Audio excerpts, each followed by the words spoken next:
নমস্কার বন্ধুরা, আশা করছি আপনারা সবাই ভালো আছেন। আজ আমি আর একটা সুন্দর রেসিপি নিয়ে চলে এসেছি। এটা হচ্ছে মুরগির কচকচি রান্না। এটাকে মুরগির কোঁটাও বলা হয়, আবার এটাকে কেউ কেউ মুরগির কচকচি বলে, বা এটা হচ্ছে মুরগির স্টমা। এর মধ্যে মুরগির খাবারটা জমে থাকে, যেই খাবারটা খায় সেই খাবারটা এর মধ্যে জমে থাকে। এটাকে অনেকে খেতে পছন্দ করে, আবার অনেকে খেতে পছন্দ করে না। তো যারা এটা খেতে পছন্দ করে তাদের জন্য এই ভিডিওটা। তো ভিডিওটা ভালোভাবে দেখতে থাকুন। তো এটাকে সর্বপ্রথম পরিষ্কার করতে হবে, কারণ এর মধ্যে খাবারটা জমে থাকে। সেই কারণে এক সাইডটা কেটে নিয়ে, আর এর ভেতরে একটা হলদে চামড়া থাকে, সেটাকে তুলে ফেলে দিতে হবে। আর তার সঙ্গে সঙ্গে যে খাবারটা জমে থাকে সেটাও কিন্তু চলে যাবে। দিয়ে ভালো করে এটাকে ধুয়ে নিতে হবে। তো এটাকে ভালোভাবে পরিষ্কার আমি করে নিয়েছি, এখানে আপনারা দেখতেই পাচ্ছেন। তো এইভাবে এক সাইডটা কেটে ভালো করে আগে ধুয়ে পরিষ্কার করে নিতে হবে। তারপরে ছোট ছোট করে এটাকে আমি কেটে নেব।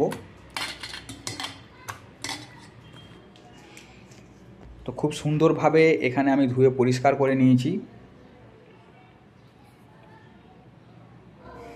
তারপরে এইভাবে আমি ছোট ছোট করে কেটে নিয়েছি, একটাকে 4 ভাগ করে নিলেই হবে।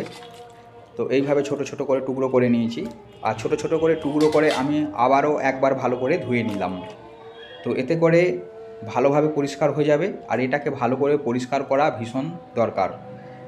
তো পরিষ্কার হয়ে গেছে। এবার রান্নার জন্য আমি এখানে অল্প করে আলু, কাঁচা লঙ্কা, পেঁয়াজ, টমেটোর, আর এখানে তেজপাতা, দারচিনি, লবঙ্গ, গোলমরিচ নিয়ে নিয়েছি।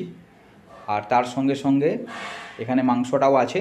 তো এটাকে রান্না করার জন্য সর্বপ্রথম যেটা করতে হবে সেটা আমি বলে দিই। তো আলুটা আপনারা দিতেও পারেন, আবার নাও দিতে পারেন। আলু না দিয়েও কিন্তু একই পদ্ধতিতে রান্নাটা হবে। তো এখানে কড়াইয়ের মধ্যে আমি তেল দিয়ে দিলাম। তেলটা গরম করে আলুটা আমি এর মধ্যে দিয়ে দিচ্ছি। আলুটা ভালো করে ভেজে নিতে হবে। অল্প করে হলুদ গুঁড়ো এখানে দিয়ে দিলাম। হলুদ গুঁড়ো দিয়ে আলুটা ভালোভাবে ভেজে নিতে হবে।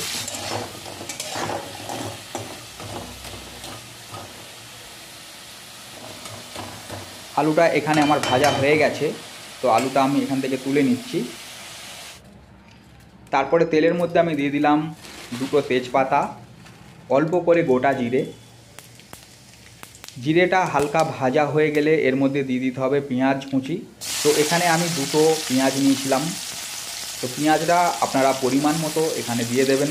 তো আমি 2টো বড় সাইজের পেঁয়াজ এখানে ছোট ছোট করে কেটে নিয়েছিলাম। পেঁয়াজটা এখানে হালকা ভেজে নিতে হবে, নাড়াচাড়া করে। বেশি ভাজার দরকার নেই, হালকা ভেজে নিলেই হবে।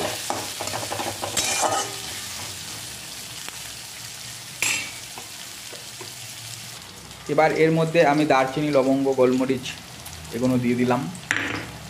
এলাচটা ছিল না, এলাচ থাকলে এলাচও আপনারা দিয়ে দেবেন। দিয়ে এটা পেঁয়াজের সঙ্গে এইভাবে একটু নাড়াচাড়া করে নিতে হবে। পেঁয়াজটা এখানে হালকা ভাজা হয়ে গেছে। এবার আমি কিন্তু মাংসটা এর মধ্যে দিয়ে দিলাম। তো আমি বারবার মাংস বলছি, এটা মাংস নয়, এটা হচ্ছে মুরগির স্টমা, কচকচিও বলে। আর এখানে গুজরাটে আমি যেখানে থাকি এখানে তো ওটাকে পোঁটা বলে। তো যেখানে যেটা বলে। আর পেঁয়াজের সঙ্গে এটাকে হালকা কিন্তু এইভাবে 2-4 মিনিট নাড়াচাড়া করে ভেজে নিতে হবে। কেউ কেউ আলাদাভাবে ভাজে, কিন্তু আলাদাভাবে ভাজার দরকার নেই। আলাদাভাবে ভাজলে কী হয়, যেটা প্রচুর তেল ছিটকায়। তো যার কারণে আলাদাভাবে ভাজার কোনো দরকার নেই। পেঁয়াজের সঙ্গে এইভাবে 2-4 মিনিট নাড়াচাড়া করে ভালো করে আপনারা ভেজে নেবেন।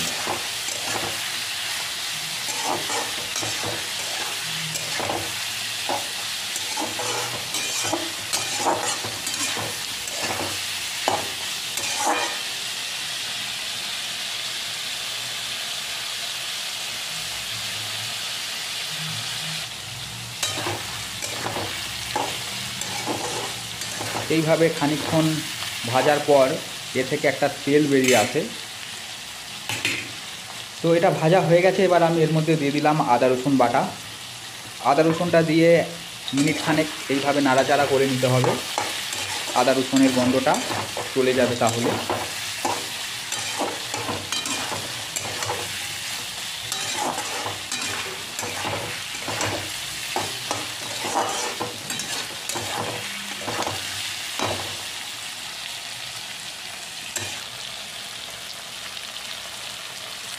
তো দেখতেই পাচ্ছেন কত সুন্দর রেসিপিটা হচ্ছে। তো এইভাবে আপনারা রান্না করবেন, এটা কিন্তু খেতে খুবই টেস্টি হয়। এবার অল্প করে আমি এখানে টমেটোর দিয়ে দিলাম। টমেটোটা এইভাবে ছোট ছোট করে আমি কেটে রেখেছিলাম। তারপরে এখানে কাঁচা লঙ্কা দিয়ে দিলাম। কাঁচা লঙ্কাটা আপনারা স্বাদ মতো দেবেন, যাতে ঝাল না হয়ে যায় বেশি। এবার আমি মশলা ব্যবহার করছি। সর্বপ্রথম লবণ দিয়ে দিলাম, হলুদ গুঁড়ো দিয়ে দিলাম, লঙ্কা গুঁড়ো দিয়ে দিলাম, আর এখানে অল্প করে ধনে পাউডার দিয়ে দিচ্ছি। দিয়ে ভালোভাবে এইভাবে মিক্স করতে হবে মশলাটা। তো এখান থেকে কিন্তু সবজিটা কষা শুরু হয়ে গেল।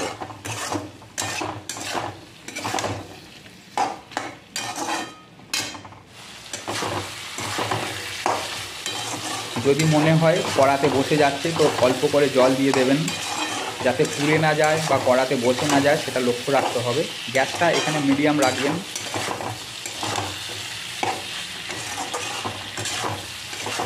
তো এটাকে ভালো করে কষতে হবে। এটা যত ভালোভাবে কষা হবে সবজিটা খেতে কিন্তু ততই সুন্দর হবে। খুবই সুন্দর লাগছে। তো এইভাবে রান্না করলে এর যে একটা গন্ধ থাকে সেই গন্ধটাও কিন্তু থাকবে না, আর খেতে খুবই সুন্দর হবে। তো এখানে বসে যাচ্ছিলো কড়াতে, আমি অল্প করে জল দিয়ে দিলাম। জল দিয়ে এইভাবে নাড়াচাড়া করতে হবে।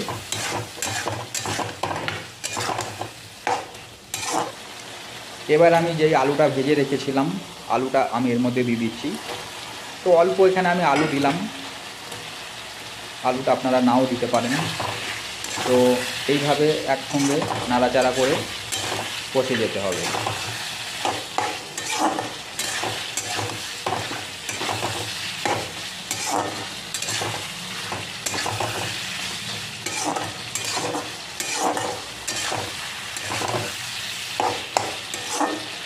এবার আমি 2 মিনিটের জন্য ঢাকা দিয়ে দিচ্ছি। গ্যাসটাকে এখানে কম করে দেবেন। গ্যাসটা কম করে 2 মিনিট আমি ঢাকা দিয়ে রেখেছিলাম। দিয়ে তারপরে আবার এটাকে কষা শুরু করে দেবো।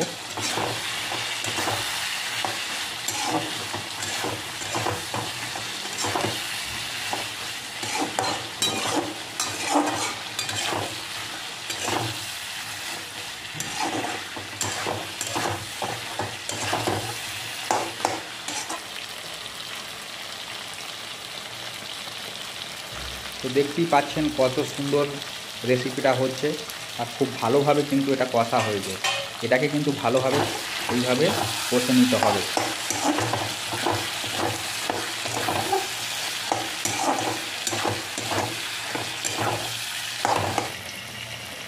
তো এখানে আমি সুন্দরভাবে কষে নিয়েছি। তো এইভাবে আপনারা ভালোভাবে কষে নেবেন। এবার আমি এর মধ্যে জল দিয়ে দিচ্ছি। জল আমি এখানে কম দেবো, তার কারণ হচ্ছে এটাকে আমি মাখা মাখা করব, খুব বেশি ঝোল করব না। মাখা মাখা করলে কিন্তু বেশি ভালো হয়। তো আমি এই জন্য জলটা এখানে কমই দিলাম। এখানে লবণটাও আপনারা চেক করে দেখে নেবেন, লবণটা ঠিকঠাক আছে কি না। এবার আমি এখানেও অল্প করে গরম মশলা দিয়ে দেব।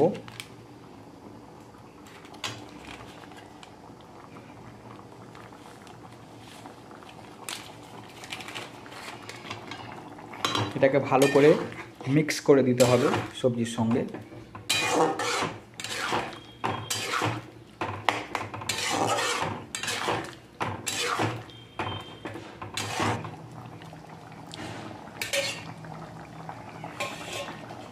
তো গ্যাসটা মিডিয়াম রেখে এটাকে আমি ঢাকা দিয়ে দিলাম, আর মিনিট 4 ভালো করে ফুটিয়ে নেব।